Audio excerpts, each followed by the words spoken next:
салом дӯстони азиз ва инак лаҳзае фаро расид ки бароятон гузориши ваъдагиро пешниҳод кунем. Мо гузориш дорем аз ҷараёни ҳаҷ дар хонаи худо, яъне аз ҷараёни тавофи Каъба. хуб дӯстони азиз, ҳар як мусалмон бахусус тоҷикон аксаран орзу мекунанд ки ба зиёрати хонаи худо бираванд ва онҳо фикр мекунанд ки вақте ки ба ин орзуи худ мерасанд, гуноҳҳояшон як каме рехта мешавад ва ё ин ки ба камолоти дигар, яъне ба давраи дигари зиндагии худ мегузаранд. хуб дар ҷамъияти тоҷикони амрико низ бо гузашти вақт чунин ҳолатҳое рух медиҳад ки муҳоҷирон ба зинаҳои гуногуни ҳаёти худ қадам мениҳанд ва муҳоҷирони тоҷике ки дар амрико зиндагӣ мекунанд, гӯем ки оҳиста оҳиста ё ба гуфти эрониҳо явош явош пешрафт мекунанд ва баъд аз як каме хотирҷамъ шудан дар фикри сафари ҳаҷ ҳам мешаванд. то имрӯз тоҷикони зиёде буданд ки аз Нью Йорк ё ин ки аз дигар минтақаҳои амрико ба ҳаҷ рафтанд ва аммо имрӯз мо нафареро барои шумо муаррифӣ мекунем ки ӯро мо мешиносем. ин нафар хабарнигор ва як фаъоли ҷамъияти тоҷикон Ҷамшед Олимов аст ки феълан дар Маккаву Мадина қарор дорад ва маросими ҳаҷи худро доир мекунад. хуб ҷамшедҷон, ташаккур барои бо мо дар тамос баромадан ва мегуфтед ки таассуроти шумо аз ин сафар чӣ гуна аст ва худатон умуман чӣ хел эҳсос мекунед? ассалому алайкум ва раҳматуллоҳи ва баракотуҳу. дӯстони азиз, бинандагони гиромӣ ва фирӯзҷони гиромиқадри мо, бисёр хушҳол ҳастам ки имрӯз фурсатро муносиб донистед ва бандаро ба камин гирифта ба як мусоҳибаи самимӣ ва бисёр ҳам мутақобилан судманд барои нафароне ки мехоҳанд ба зиёрати хонаи худо оянд шароит муҳайё намудед. хуб ҷамшедҷон, дар бораи боду ҳаво чӣ гуфта метавонед? дар Нью Йорк рӯзҳои ахир хеле гарму тоқатфарсо буд. ман тасаввур карда метавонам ки дар арабистон ваз чӣ гуна буда метавонад. бахусус дар ҷараёни ҳаҷи фарзӣ бисёр хабарҳо ба гӯш расид ки қариб 1000 зоир ба ҳалокат расид. дар ин бора оё чӣ шунидед ва чӣ гуфта метавонед? баъд аз адои ҳаҷи фарзӣ ки мусалмонони зиёд аз гӯшаву канори олам тахминан 2 миллион нафар барои адои ҳаҷи фарзӣ ки ба Маккаи Мукаррама меҳмон шуда буданд ва меҳмони хонаи худо шуда буданд, дар ин ҳолат вазъият бисёр муташанниж аст, ба хотире ки нафарони зиёд ба ин ҷо ба зиёрат меоянд ва мешавад ки дар миёни онҳо кӯҳансолон, пиронсолон ва нафароне ки бемор ҳастанд ва аз бемории худ хабар надоранд, дар баъзе ҳолатҳо ба бемориҳои гуногун рӯбарӯ мешаванд ва ё ки мефавтанд.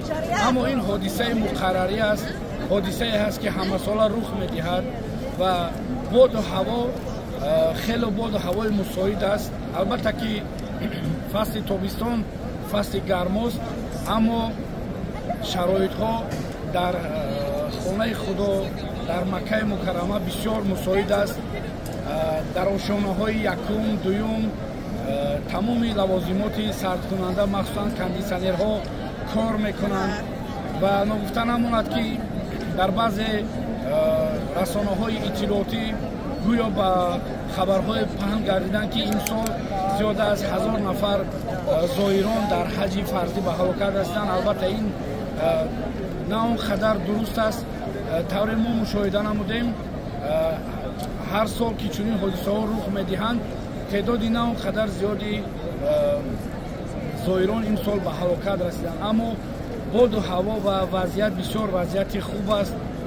фикр мекунам баъд аз анҷоми ҳаҷи фарзӣ оғози ҳаҷи умра каме фосила аст ва дар ин фосила метавон гуфт ки фосилаи бисёр мусоид аст, зеро ки зоироне ки баъд аз адои ҳаҷи фарзӣ ба хонаҳои худ бармегарданд, каме ҳам бошад барои ҳаҷи умра вазъият оромтар аст ва зоирон камтар ба назар мерасанд. ва ман фикр мекунам агар нафароне ки қасд ва нияти тавофи хонаи худоро доранд, ба зиёрат омаданӣ ҳастанд, дар ҳамин ҳолат ва дар ҳамин вазъият агар биёянд бисёр мусоид аст.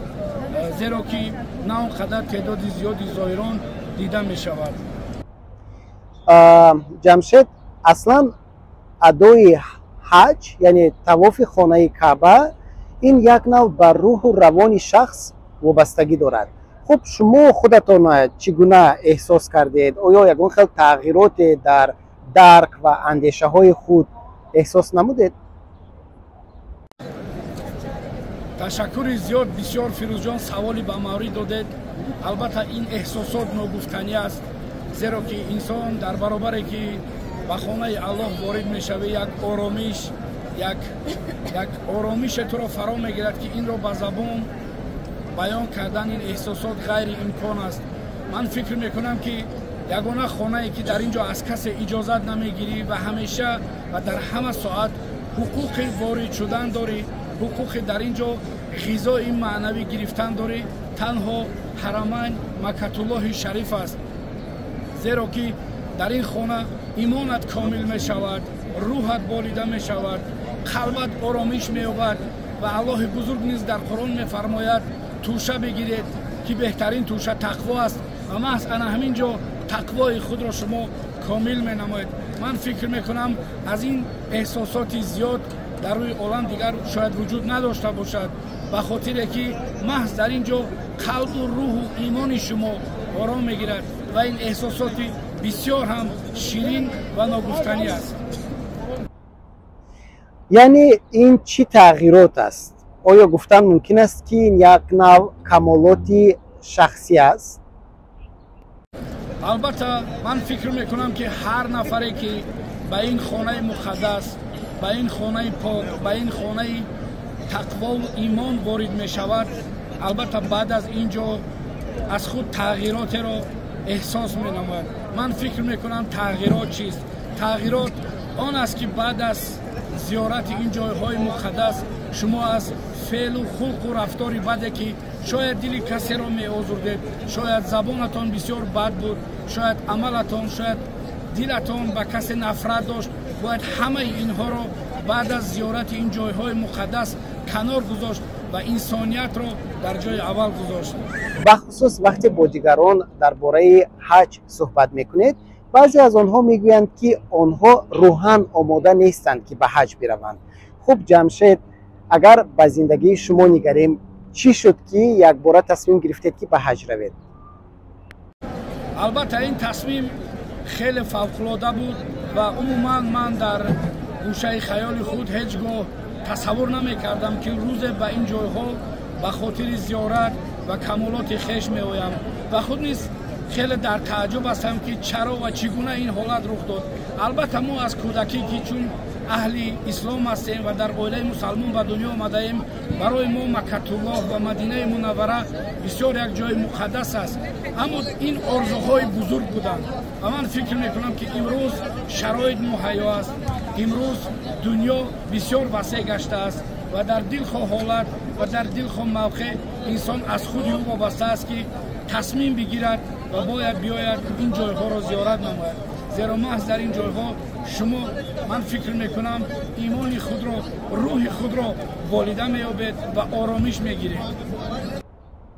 ҷамшед, дар Тоҷикистон вақте ки одамон аз ҳаҷ меоянд, як нав муносибати ҷомеа ҳам ба онҳо тағйир меёбад.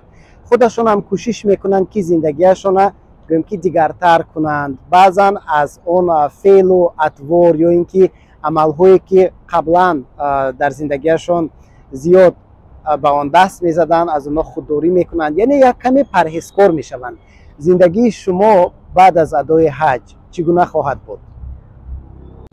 албатта баъд аз адои ҳаҷ ман фикр мекунам ки ҳар як инсоне ки ба зиёрати ин ҷойҳои муқаддас меояд, бояд номи зоирро, номи ҳоҷиро пок нигоҳ дорад, зеро ки дар симои ӯ ҷамъияти мо як мусалмонро мебинанд ва ҷомеаи мусалмониро баҳо медиҳанд ва бояд ки ҳар як инсон лоиқи ин ном бошад. ман фикр мекунам ҳамин аст. бисёр аз одамон вақте ки ба ҳаҷ мераванд, чун онҳо хонаи худо мегӯянд, мераванду мегӯянд ки бо худо роз гуфтам. хуб шумо чӣ дуо кардед? ба худо чӣ гуфтед?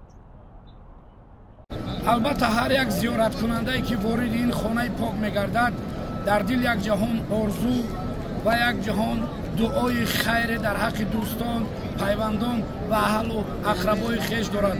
мо низ бо дуо дар ҳаққи дӯстон ва сулҳу суботи кишвар даст ба дуо бардоштем ва талаби он намудем ки аллоҳи меҳрубон дар кишвари мо сулҳу субот, тинҷиву амонӣ ва ваҳдату якдилӣ парафшон бошад ва ҳамеша имони мо комил ва тақвои мо зиёда гардад.